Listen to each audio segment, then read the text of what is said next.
Now, I would like to tell some theoretical thoughts about the topic, namely about the term of judgment, parts of a judgment, and the finality of the judgment, given that basically only final judgment are enforceable.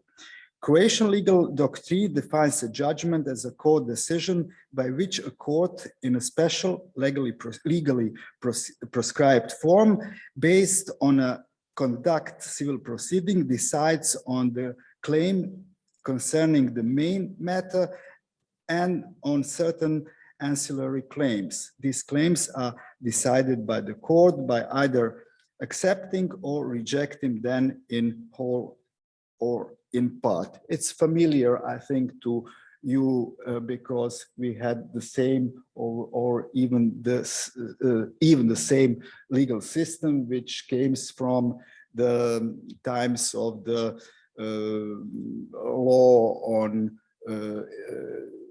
former kingdom of Yugoslavia, which was based on the Austrian civil law from the end of the 19th century. So it won't be a problem for us. The judgment consists of an introduction, the verdict, and the reasoning. The operative part of the judgment, or the judgment in the narrow sense, is a part of the judgment formally separated from the introduction and reasoning, which contains the decision whether to accept or reject certain claims concerning the main matter and auxiliary claims, and the findings in the introduction to the judgment and the reasons from its reasoning serve to identify the legal relationship decided in the verdict, very important for the res judicata effect. And also we in Croatia, we accepted the theory of equivalency because between the reasons, because the decision made in this part of the oh my dear, in the ruling and the reasoning of the ruling. So they are equivalent in importance for deciding the claim, the res judicata issue. When it comes to the type of judgment in Croatia, theory and practice, we distinguish condemnatory, declaratory, and constitutive judgment. Condemnatory of convicting verdicts are verdicts by which the court is accepting condemnatory claims, orders to the defendant to do something positive action or to endure or omit. Declaratory judgment are judgment accepting a declaratory claim, for example, a request seeking to establish the existence or non-existence of a right or a legal relationship, or to establish the truth of a document or other positive or negative quality of another permitted subject of determination, as well as judgment rejecting declaratory, condemnatory, and constitutive claims. In order for a court's judgment to be the basis for seeking enforcement, it must be enforceable, and enforcement can only be, as a rule, a condemnatory court decision, although I've heard that there are some different theories, like in Czech Republic and so on, but this won't be a problem here in Croatia, even with Croatian decisions abroad. When it comes to finality of a judgment, without going into complex theoretical analysis of the institute, it's best to use the legal definition, a judgment that can no longer be challenged by an appeal, becomes final if it decides on the claim or counterclaim. If, on the other hand, the judgment decides on the claim that the defendant pointed out with the objection for the purpose of set off, the decision on the existence or non-existence of that claim becomes final. Finality is a feature of judgment, so it ceases with the revocation of that judgment on the occasion of the extraordinary legal remedy or other legal remedy. Now it's very interesting in Croatia, the decision by the Constitutional Court, and now we have some disputes and bad relationship between the Supreme Court and the Constitutional Court on that basis. At the beginning of our constitution, the constitutional courts in general were judges of the Supreme Court.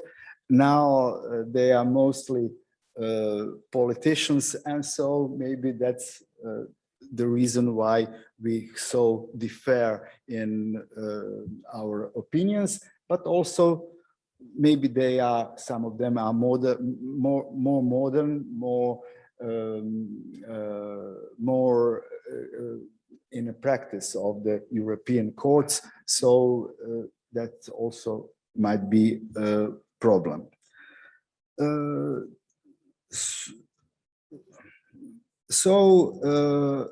As I mentioned, finality is a feature of, it may be limited, the finality of the judgment, by making certain decisions regarding certain persons or regarding certain effects, like in the occasion of initiating the bankruptcy procedure, or on the occasion of refuting the legal actions like actio Pauliana effect. A final judgment certainly cannot be overturned by another lawsuit, for example, because the decision is contrary to coercive regulation or rules or morality. At the same time, the opposition lawsuit seeking the declaration of enforcement inadmissible for reasons that arose after the moment on which the verdict becomes final, has no meaning of such a lawsuit if only refutes the presumption of the existence of a claim for the condemnation verdict even after that moment. This is where we come to the deadline for voluntary fulfillment, when a party is ordered in a judgment to perform an act, the time limit within which the party is obliged to perform, that shall also be determined.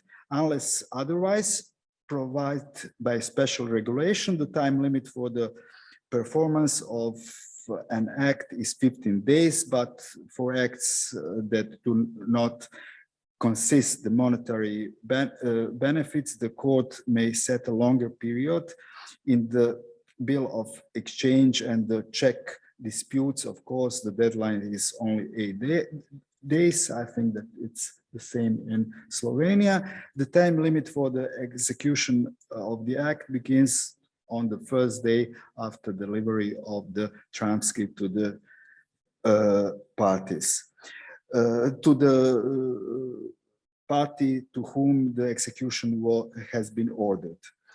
Here is where we come to the term of enforceability. A court decision ordering the fulfillment of the claim regarding a given or doing is enforceable if it has become final and if the deadline for the voluntary fulfillment has expired.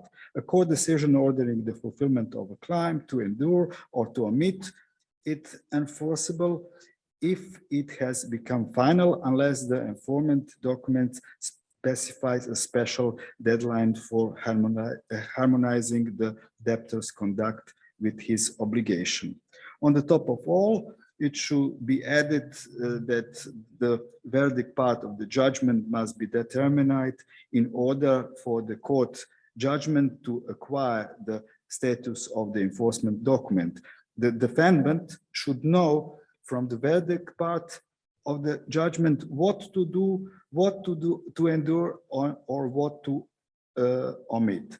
If such a judgment nevertheless acquires the status of finality, which happens in practice, we had many times this situation, it wouldn't be suitable for enforcement. So those are my thoughts, or some kind of recapitulation of Croatian Civil Procedure Act, which might be important for this matter. And from this all, I think that Croatia will be a good, solid, trustful partner in the EU legal system. Thank you very much.